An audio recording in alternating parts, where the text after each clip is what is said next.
All right, so here he is, the #1 welterweight contender, getting set to challenge for the UFC's 170-pound title. Took a long winning streak in many years for him to realize this opportunity. He is not taking it lightly. He has said all here during fight week he's appreciative of this opportunity, but he is confident he is going to maximize it and leave as not just a contender, but a UFC champion.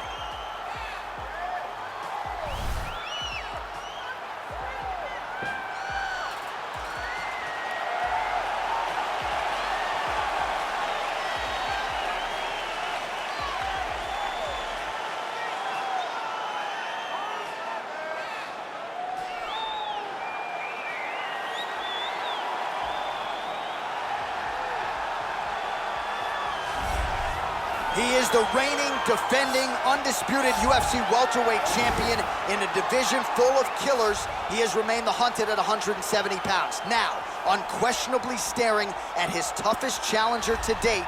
Can he go back home as the champion? If he can, another chapter to one of the greatest welterweight legacies the Octagon has ever seen.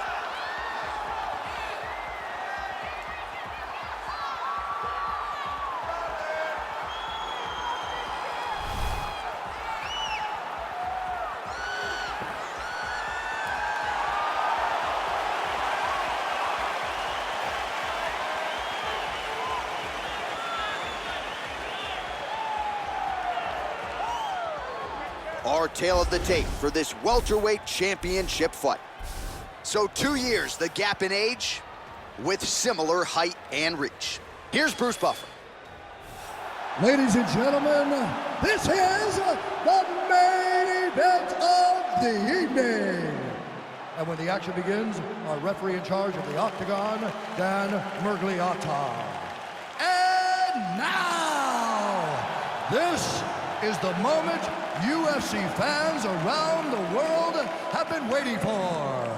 Live from the MGM Grand Garden Arena in Las Vegas, it's time! 5 rounds for the undisputed UFC welterweight championship of the world. Introducing first, fighting out of the blue corner. This man is a mixed martial artist, holding a professional record of 17 wins, no losses. He stands 6 feet 1 inches tall, weighing in at 170 pounds.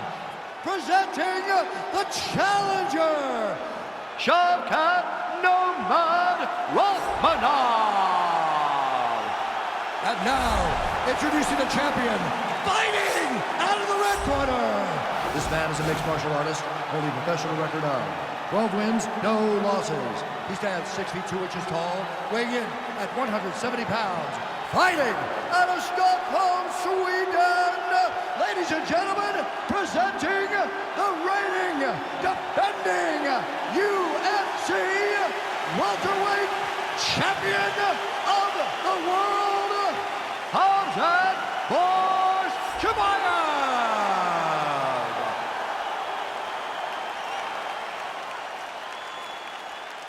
All right, this is for the UFC Championship. I want you to obey my commands at all times, protect yourself at all times. I want a nice, clean, safe fight. Touch gloves, back your corners, come out fighting.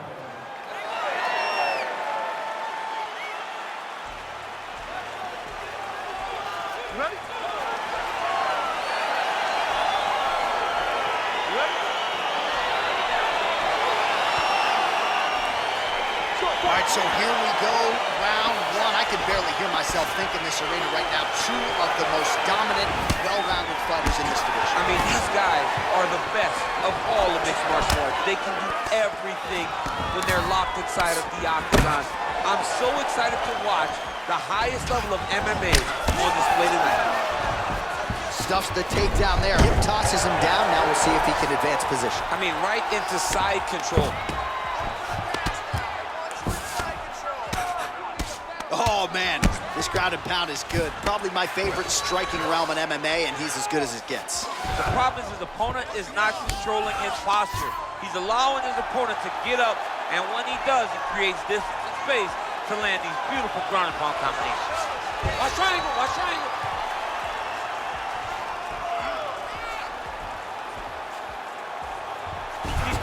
arm to the side.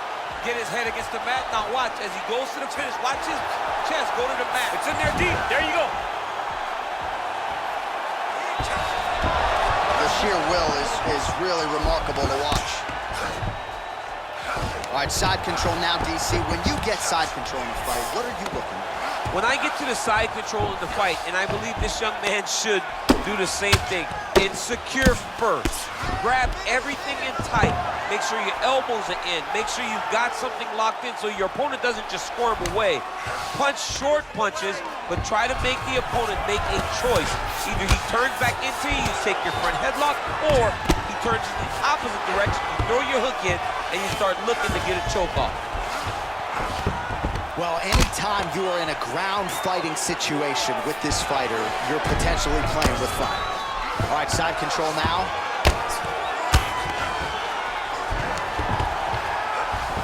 Well, you gotta be working off of your back. He's certainly doing so here. Nice punch.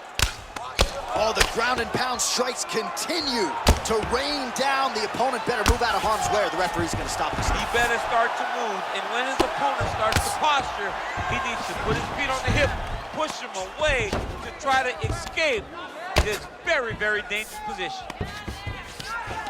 Now the guy's got armbar. He's attacking it on him. Gotta be careful, armbar.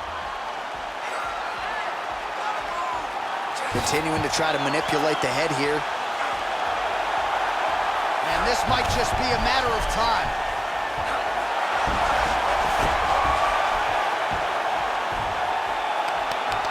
Oh, and there's the tap, so he submits him with the armbar. How about that? Great job, great performance. Oh, my goodness. Yeah, really impressive work out of him here tonight. He had to work for it, no doubt about it, but a nice job to isolate and ultimately secure the arm and then get the tap from the armbar. So a pretty submission finish turned in by that fighter here tonight. All right, let's take a look back at the replay as he gets it done by submission tonight, champ. Just watch how slowly he approaches the submission, though. He never rushes. He takes his time, but it's his trickiness. It's his ability to trick people into going to the floor with him that puts them in danger and finishing fights. And there he is, the UFC welterweight champion of the world. What a moment for him here tonight as he earns the victory by submission. Ladies and gentlemen, referee Dan Bergliata has called a stop to this contest at 4 minutes, 34 seconds of the very first round, declaring the winner by tap out, and still the undisputed UFC welterweight champion of the world, Khamzat Chimaev. All right, so his welterweight greatness continues tonight and still UFC champion. I think on nights like tonight, you're glad you don't fight at 170 pounds. This dude's a problem. I mean, he is a